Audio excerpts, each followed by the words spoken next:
Hello again, I'm Mike Loder. Now, Elon Musk is proposing a $1 million voter lottery to encourage voter turnout, and the DNC's powerful Taylor Swift shift is facing scrutiny of its own.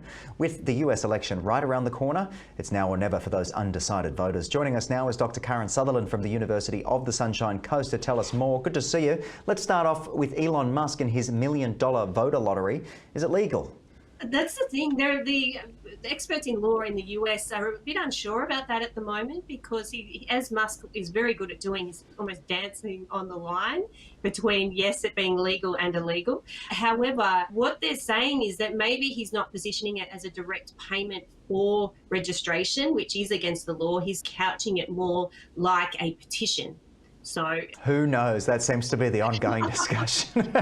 But could Elon Musk's voter lottery initiative influence undecided voters? Like, realistically, are people going to get on board with this?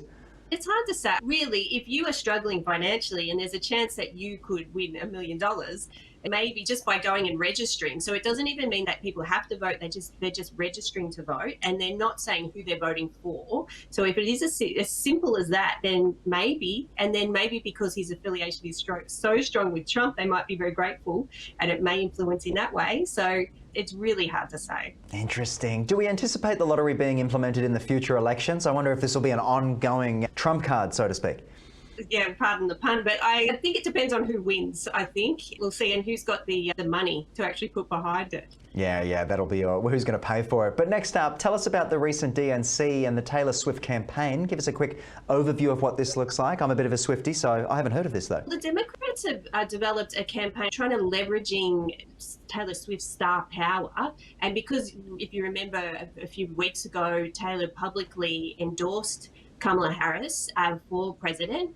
And so they're riding on that influence to try and reach younger voters and to mobilise them to come out and actually vote. Is the DNC's Taylor Swift campaign powerful or simply popular by association, do you think, which is a strategy in itself?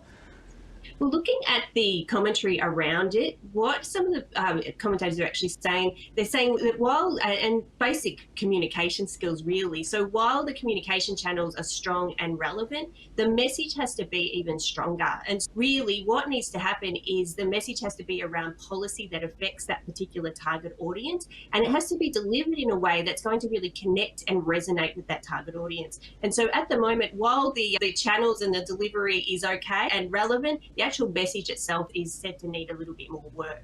Okay. Do you think celebrity endorsements like this can effectively drive political engagement amongst young voters? We obviously spoke about Kamala Harris appearing on TikTok. Trump's doing the same. But looking for those young voters. There were, I don't have the actual figures, but that particular post by Taylor Swift, it actually attracted about 11 million likes on that particular post. And there were registrations that went up around that time. Some commentators are actually linking it to that post. So I think it can absolutely have a direct effect. But I think actually making that connection and communicating in a way that is meaningful to that particular audience also needs to happen. Absolutely. And of course, only time will tell. But the battle is only heating up. Dr. Karen Sutherland, I want to thank you for joining us on the program. Thank you so much.